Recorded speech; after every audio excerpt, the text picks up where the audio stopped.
استغفار شیطان لعین اور اس کی فوج کے خلاف مومن مسلمان کا بہت بڑا ہتھیار ہے۔ اپنی غلطی پر پشیمانگی کے ساتھ استغفار ہمارے بابا آدم علیہ السلام کی سنت اور طریقہ ہے، اور اپنے عمل پر ضد کے ساتھ اڑ جانا ابلیس اور اس کے ساتھیوں کا طریقہ ہے۔ ہر زمانے میں انبیاء علیہ السلام و صالحین اور متقین نے اپنے بابا آدم علیہ السلام کی سنت کو اختیار کیا ہے، جبکہ اللہ کی سرکش اور نافرمانوں نے شیطان کے طریقے کو اپنایا ہے۔ استغفار ایک بڑی عبادت ہے جس کا شرف اللہ رب العزت نے اپنے بندوں کو عطا کیا ہے۔ نبی مکرم صلی اللہ علیہ وآلہ وسلم نے خود اپنے اوپر استغفار کو لازم کر رکھا تھا، تو پھر دیگر مسلمانوں کا کیا حال ہوگا۔ استغفار کرنے والوں کو اللہ کی محبت ملتی ہے، اور اللہ مغفرت مانگنے والوں اور استغفار کرنے والوں پر بڑا ہی کرم فرمانے والا ہے۔ استغفار کے معنی مغفرت کی طلب کے ہیں، اور مغفرت کے معنی گناہوں کی پردہ پوشی اور ان کے شر سے بچاؤ ہے۔ بندہ اللہ سے استغفار کرتا ہے کہ اللہ دنیا میں اس کے گناہ پر پردہ ڈال دے، اور اس کا گناہ اس کی فضیحت کا سبب نہ بنے، اور آخرت میں بھی اس کو ظاہر نہ کرے، اور اپنی رحمت اور عفو سے اس کا گناہ معاف فرما دے۔ جب قوم عاد نے حضرت ہود علیہ السلام کی دعوت قبول نہ کی تو اللہ تعالیٰ نے ان کے کفر کے سبب 3 سال تک بارش موقوف کر دی، اور نہایت شدید قحط نمودار ہوا اور ان کی عورتوں کو بانجھ کر دیا۔ جب یہ لوگ بہت پریشان ہوئے تو حضرت ہود علیہ السلام نے وعدہ فرمایا کہ اگر وہ اللہ تعالیٰ پر ایمان لائیں اور اس کے رسول کی تصدیق کریں اور اس کے حضور توبہ استغفار کریں تو اللہ تعالیٰ بارش بھیجے گا اور ان کی زمینوں کو سرسبز و شاداب کر کے تازہ زندگی عطا فرمائے گا اور قوت و اولاد دے گا۔ عبداللہ بن بصر رضی اللہ عنہ کہتے ہیں کہ نبی اکرم صلی اللہ علیہ وآلہ وسلم نے فرمایا، مبارکباد دی ہے اس شخص کے لیے جو اپنے صحیفہ نامہ اعمال میں کثرت سے استغفار پائے۔ سنن ابن ماجہ۔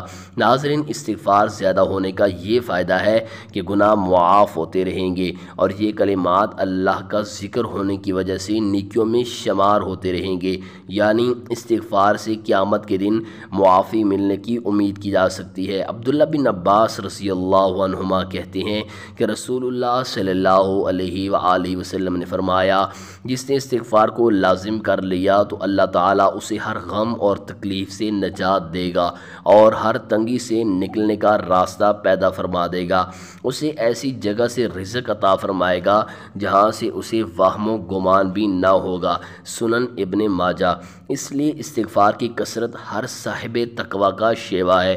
قرآن مجید میں ہے وَمَن يَتَّقِ اللَّهَ يَجْعَل لَّهُ مَخْرَجًا وَيَرْزُقْهُ مِنْ حَيْثُ لَا يَحْتَسِبُ سورۃ الطلاق۔ ترجمہ: جو اللہ تعالیٰ کا تقوی اختیار کرے اللہ اس کے لیے تنگی سے نکلنے کی راہ پیدا فرما دیتا ہے اور ایسے مقام سے رزق دیتا ہے جس کا اسے گمان بھی نہ ہو۔ حضور صلی اللہ علیہ وآلہ وسلم یہ دعا کیا کرتے تھے۔ حضرت عائشہ رضی اللہ عنہا کہتی ہیں کہ نبی اکرم صلی اللہ علیہ وآلہ وسلم فرمایا کرتے تھے، اے اللہ مجھے ان لوگوں میں سے بنا دے جو نیک کام کرتے ہیں تو خوش ہوتے ہیں، اور جب برا کام کرتے ہیں تو اس سے استغفار کرتے ہیں۔ مسند احمد۔ ایک اور حدیث میں ہے، حضرت ابو ہریرہ رضی اللہ عنہ سے روایت ہے کہ نبی کریم صلی اللہ علیہ وآلہ وسلم نے فرمایا، جب انسان گناہ کرتا ہے تو اس کے دل پر سیاہ نقطہ لگا دیا جاتا ہے، اگر انسان اس گناہ کو چھوڑ دے اور اس پر توبہ و استغفار کرے تو اس کے دل کو دھو کر چمکا دیا جاتا ہے۔ ترمذی۔ سبحان اللہ۔ حضور صلی اللہ علیہ وآلہ وسلم معصوم عن الخطا تھے۔ حضرت عبداللہ بن عمر رضی اللہ عنہما فرماتے ہیں کہ میں نے نبی کریم صلی اللہ علیہ وآلہ وسلم کو ایک ہی مجلس میں 100 مرتبہ استغفر اللہ الذی لا الہ الا هو الحی القیوم واتوب الیہ کہتے ہوئے سنا۔ نسائی۔ اس سے معلوم ہوتا ہے کہ نبی کریم صلی اللہ علیہ وآلہ وسلم کس کثرت اور مداومت سے استغفار کیا کرتے تھے۔ ناظرین، استغفار کا بہترین وقت رات کی آخری گھڑیوں میں ہے۔ آل عمران۔ ابن کثیر رحمہ اللہ فرماتے ہیں کہ رات کی آخری گھڑیاں یعنی تہجد کا وقت استغفار کا بہترین وقت ہے۔ حضرت یعقوب علیہ السلام کو ان کے بیٹوں نے جب معافی کی درخواست کرنے کو کہا تو انہوں نے سحر کے وقت کا انتظار کیا اور سحر میں اللہ سے ان کے لیے معافی کی درخواست کی۔ تفسیر ابن کثیر۔ نبی مکرم صلی اللہ علیہ وآلہ وسلم نے فرمایا، جو شخص زیادہ سے زیادہ استغفار کرتا ہے اللہ اس کی قیامت کے دن بخشش تو فرمائیں گے اور دنیا میں اس کے غم کو خوشی میں تبدیل فرما دے گا۔ سبحان اللہ۔ نبی کریم صلی اللہ علیہ وآلہ وسلم تو تمام گناہوں سے معصوم تھے، پھر بھی آپ صلی اللہ علیہ وآلہ وسلم کثرت سے استغفار کرتے تھے۔ چنانچہ حضرت ثوبان رضی اللہ عنہ فرماتے ہیں کہ نبی کریم صلی اللہ علیہ وآلہ وسلم جب نماز سے فارغ ہوتے تو پہلے 3 مرتبہ استغفار کرتے اور پھر یہ دعا پڑھتے، اللہم انت السلام ومنک السلام تبارکت یا ذی الجلال والاکرام۔ صحیح مسلم۔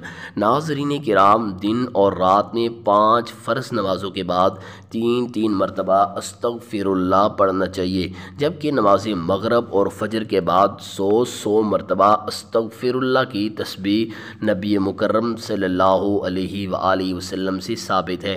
اپنا معمول بنا لیں کہ جب نماز فجر اور مغرب پڑھ لیں اسی جگہ بیٹھے بیٹھے ایک تسبیح مکمل استغفار پڑھ لیں۔